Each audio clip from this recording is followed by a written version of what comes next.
Welcome to another week, another show of Hawkeye with me, Dave O'Hara. Always pleased to have this guy join us on the regular. Sean Bock, Iowa beat writer covering Hawkeye athletics for 24/7 Sports and CBS Sports.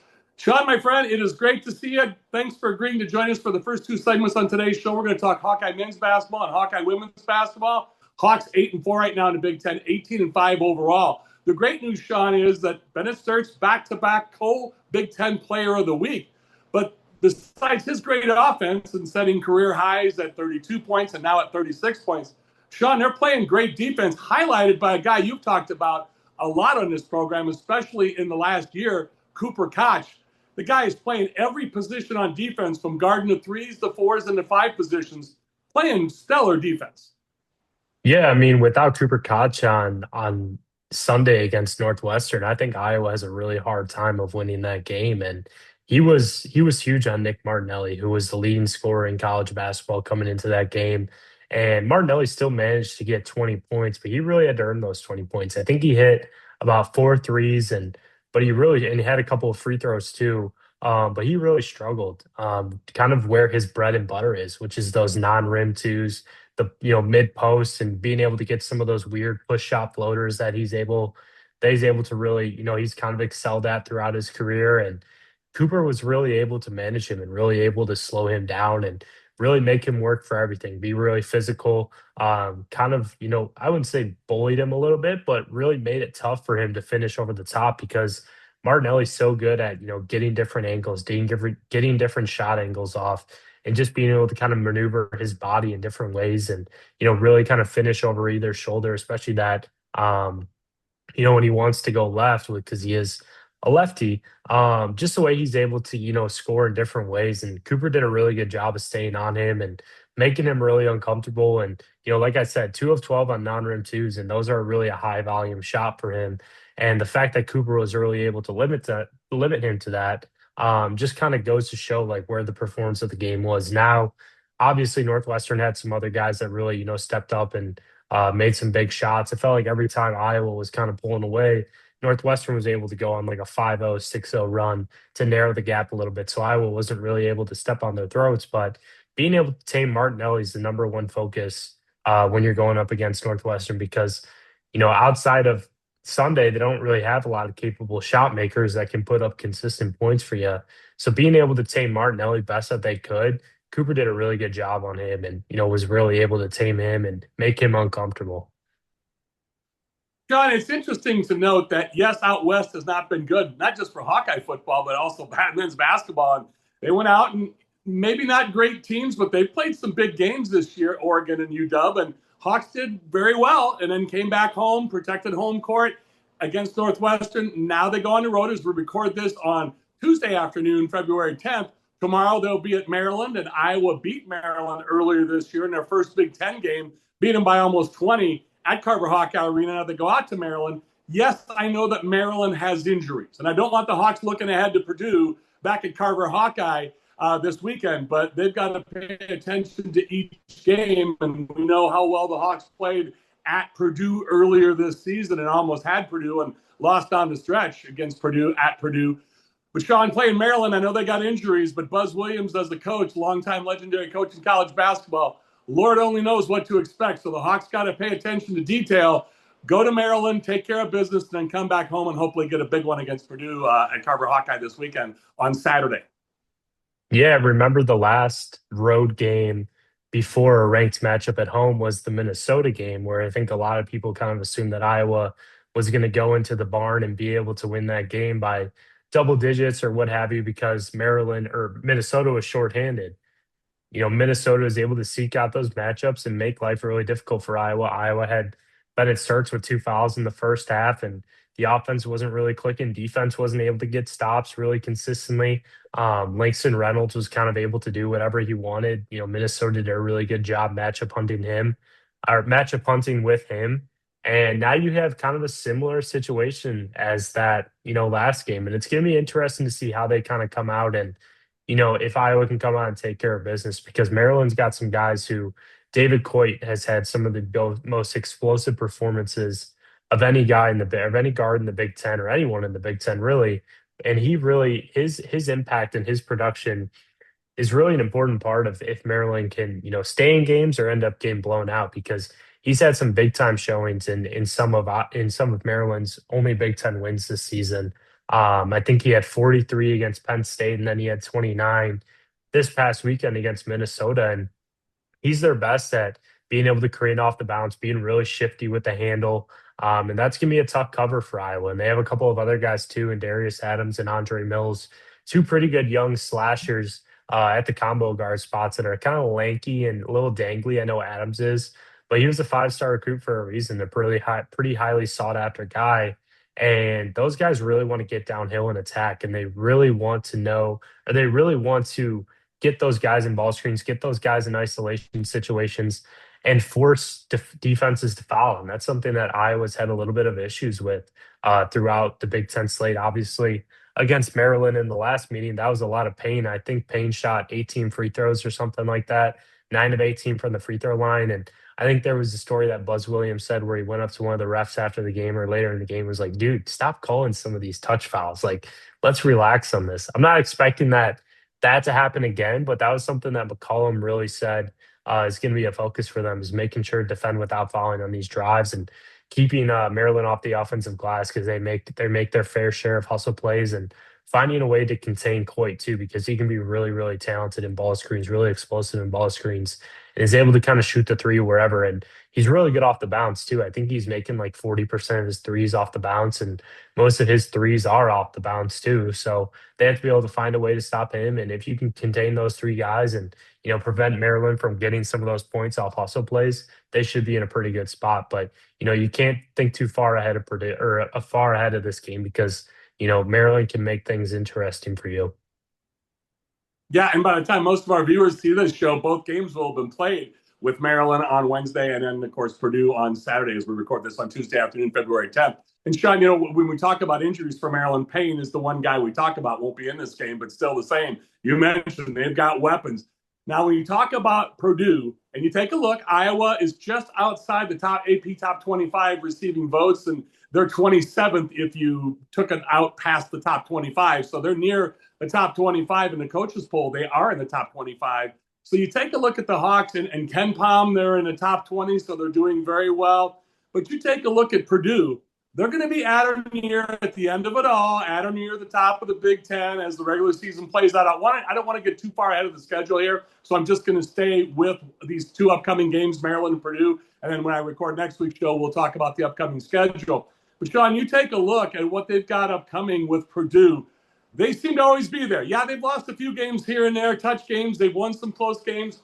But this is a game that would be a huge, huge game for them. And we always talk about getting a Group 1 victory and all this, everything that plays into the final rankings as the season plays out with Big Ten seeding, but also with March Madness. These are games they got to have coming down the stretch, Sean. Yeah, for sure. I mean, Purdue's obviously a lock for the NCAA tournament. Like, there's no way in heck that they're, going to miss the NCAA tournament. But this is a game on both ends that's really important. I mean, obviously Purdue has Nebraska tonight in Lincoln, and it's going to be interesting to see how they kind of respond to that. I mean, they had a pretty good showing against Maryland after I think they were on a 3 game losing streak. Obviously played some pretty tough teams in UCLA on the road, and then Illinois at home, and then Indiana on the road, who Indiana's been playing a lot better basketball recently. Then they go to Maryland and beat Maryland by 30. And then they come home and, take down an Oregon team who, I mean, I think it was by 4 points, pretty thin margin. Who just got Nate Biddle back, but then Oregon went on the road and just lost to Indiana by 18. But obviously, Indiana was really hot from three in that game. Lamar Wilkerson scoring 41 points, but this Purdue team is still a pretty tough matchup for Iowa. I mean, in the first meeting between these two teams in West Lafayette, I thought Iowa did a really good job in ball screen coverage of kind of pushing Braden Smith away from the actions, pushing him away from his driving lanes, playing pretty good in the gaps, and taking away his ability to kind of turn the corner off screens, and take away some of those passing lanes too with the tagger on those rolls to kind of limit him. But in the second half, Braden Smith was kind of like, "Hey man, I'm Braden Smith. Like I can kind of just take the game over and do what I want." And Purdue was able to get a couple shots to go down. Iowa's offense went a little stagnant in some parts. I mean, I know Tavion Banks and Kale Combs hit some threes that the Purdue players said after the game. They're kind of like, man, we didn't expect those guys to hit threes, but if they're not circled on the scouting report like that, then we're just going to let them take those threes. And so there's a little bit, I don't want to say, backhanded banter, but just a little bit of, hey, these guys aren't 3-point shooters. Like, we're just going to let them shoot. But, Kale and Tavion were able to knock down those shots. And, that's what you have to do to beat some of these top ranked teams like Purdue. I know they've been really struggling. Obviously, Fletcher Lawyer's had some issues here and there with his shot.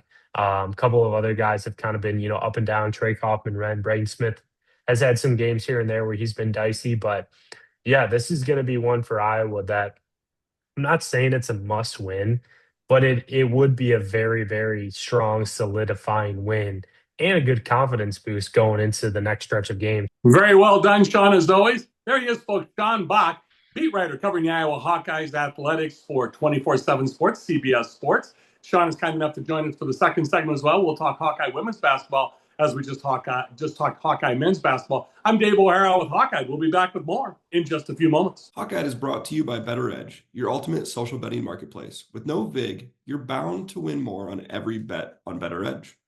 Founded by Hawkeye alum James Seils and proud Iowan Greg Kajewski, BettorEdge delivers an unmatched betting experience. Plus, what's not to love when they're committed to supporting charities and children's hospitals near you? Join the action now. Sign up at bettoredge.com/Hawkeye and get $10 to start winning more today. BettorEdge, where your social betting means your bets go further and you win more. Welcome back to Hawkeye with me, Dave O'Hara. Momentarily, you see our good buddy Sean Bock joining us on the screen. Sean, of course, joining us throughout the 6 years on the air, as you know. Beat writer covering the Iowa Hawkeyes athletics for CBS Sports 24/7 Sports. So, Sean, Hawkeye women's basketball now 18-5 overall, 9-3 in the Big Ten, 3-game losing streak. Of course, that wandering trip out west to California where they lost to USC and UCLA, but then come back home and lay an egg for 3.5 quarters against Minnesota and lose that game.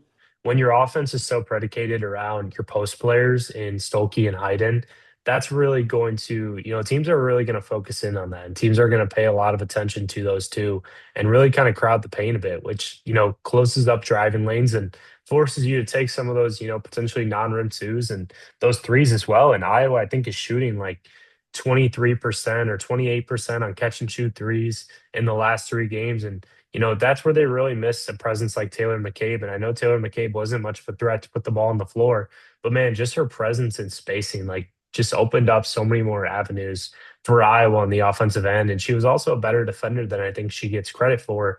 And the players that are supposed to step up into her role now that she's absent have not been able to produce. I mean, Kylie Feuerbach's really struggled.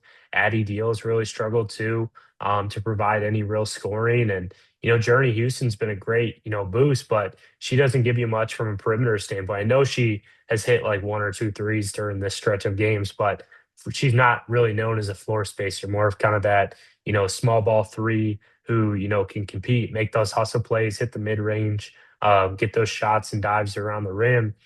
You just need more out of your perimeter shooting. And, obviously Chitchat Wright is not necessarily the slasher or driver that, Iowa's had in recent years with Lucy Olson or Caitlin Clark that can really create, that much attention. I mean, yes, her 3-point shot is obviously a really big part of her game, and she's a good facilitator too. But she's just not as much of a threat to kind of, pinch the defense, I guess I would say, because she's not really a threat inside the paint or inside, the arc, and that really kind of limits you. As we record this on Tuesday afternoon, February 10th, they play tomorrow night at home, Carver Hawkeye against number 25 UW at Washington, and then they play on Monday at Lincoln in Nebraska. And, Nebraska's been ranked at times throughout this year and is a very good team, especially at home. So it doesn't get any easier. So we can talk about the schedule. But here we go, Sean. It never ends in the Big Ten, life in the Big Ten.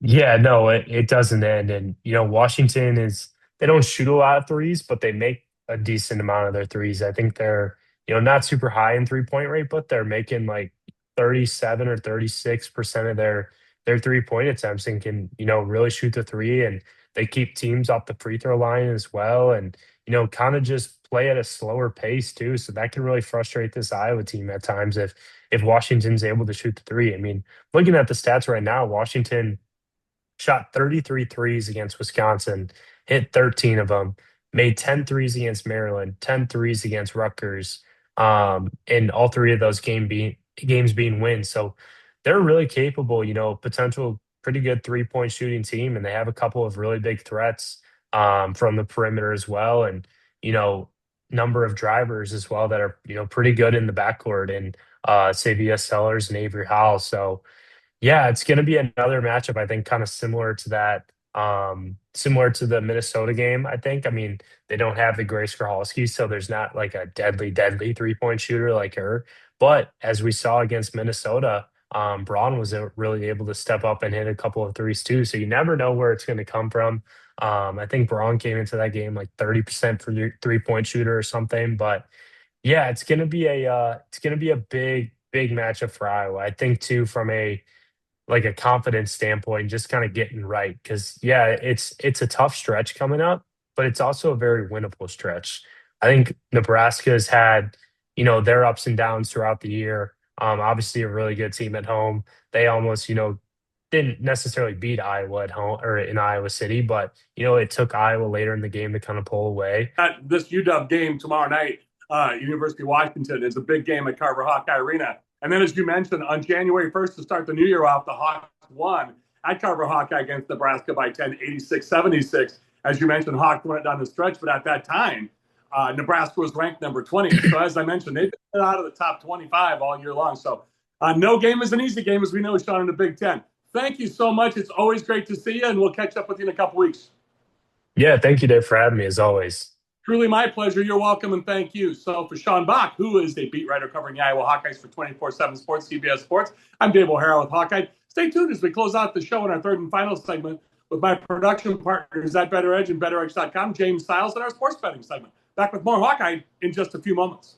For higher yields and greater consistency across every acre, check out Merschman Seed's Power Core Enlist Corn. Here's Lynn Williams, our General Sales Manager.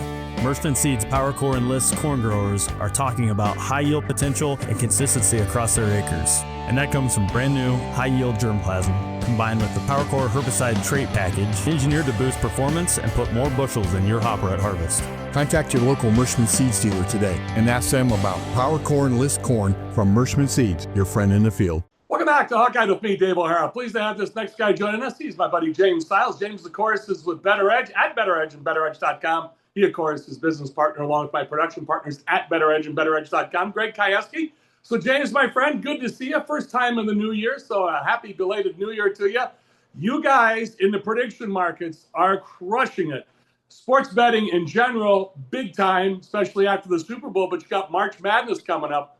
All types of records being set by prediction markets. You guys, especially in the social media prediction market. Talk a little bit about what you've got going on that's changed and new at BettorEdge, if you would for us, please, James. Yeah, you hit the nail on the head. I think, we saw the writing on the wall coming since the election, and it's all gotten sort of, more and more publicity. And now you can't even watch anything without a prediction market advertisement on your TV. And so, when we started the company back in 2019, honestly, the tech was all built as a prediction market. The face of it is very much your social betting.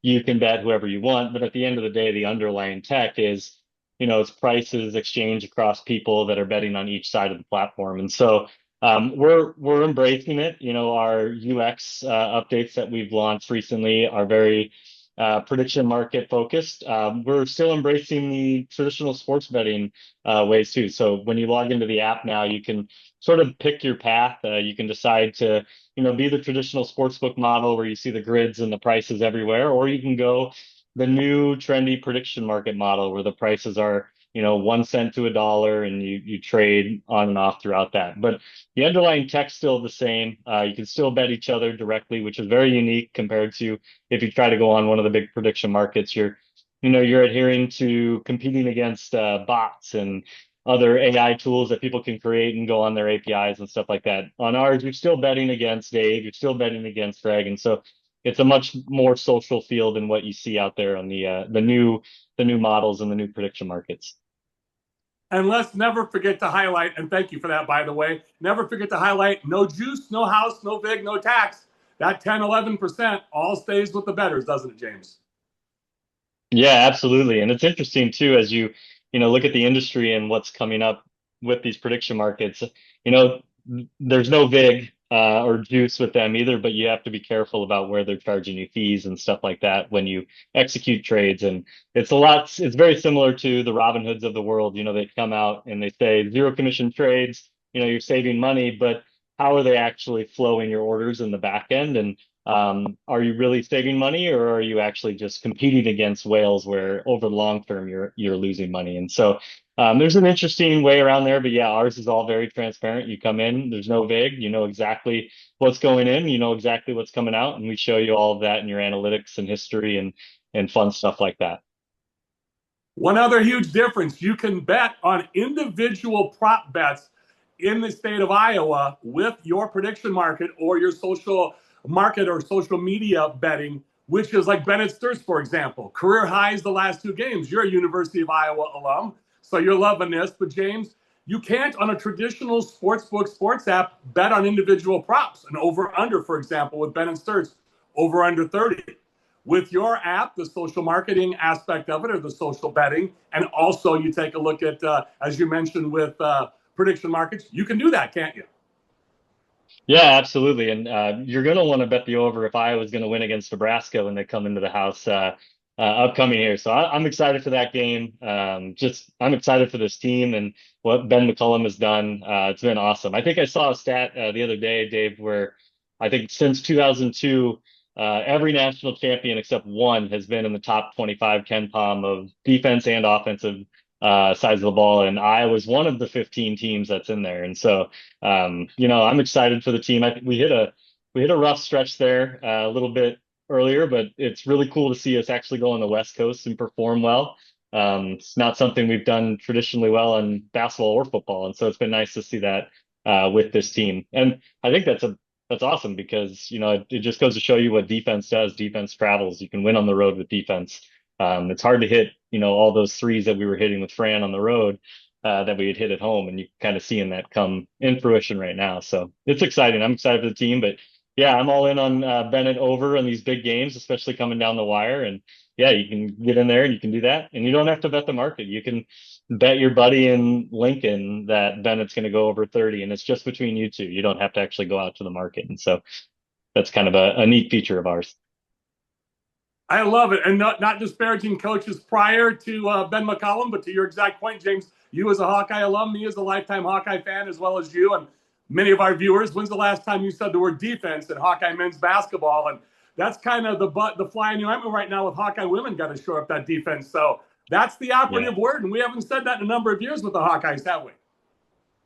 No, and I was at the home opener this year. I was excited for the team, and it was really fun. I mean, it was, you know, against a mid-major, but just to hear Carver get loud on defensive possessions was a fun change. But like, yeah, like you said, not disparaging old coach. Like, I love Fran. I wasn't in the boat to let him go. I thought what he did to turn around this program was better than anyone expected, and what he did from a player development standpoint, like. Look at Luka Garza at the Boston Celtics right now. Like, he's so fun to watch. I mean, he just had a game where he, I think, scored 4 for 4 from range and was just one of the best players. And so, yeah, different style of basketball. And I think, you know, both were good, but I'm excited for this style for now.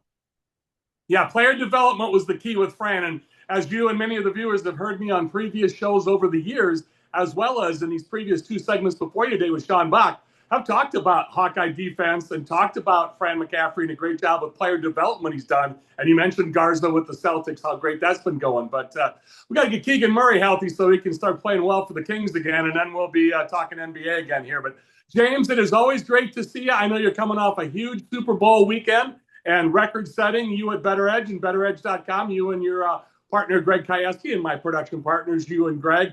What a time to be alive and in a sports betting business. And James, it's only going to get better because March Madness in about a month, NCAA basketball, men's and women, and oh, by the way, Major League Baseball in about a month and a half. Spring training, pitchers and catchers are going to be reporting here in the next week, and then spring training upcoming. So get ready because your sports calendar is lining up, James. Absolutely. And that brings up another cool thing that we're pushing right now. We've really leaned into the live betting aspect. And so during March Madness, you're going to be able to bet the games throughout the entire time. The lines will never go away. So regardless if they're in the middle of shooting a three or a timeout, you're always going to have the lines there, and so you can have fun throughout the game. Fantastic. James, it is always great to see you. Great talking with you. Very informative, yet very fun. So good to see you again. Look forward to seeing you soon, James. Thanks so much. Thanks, Dave. Truly my pleasure. For James Seils and Sean Bock and my production partner, aforementioned Greg Kajewski at BettorEdge and BettorEdge.com, I'm Dave O'Hara with Hawkeye. Thanks to all of you.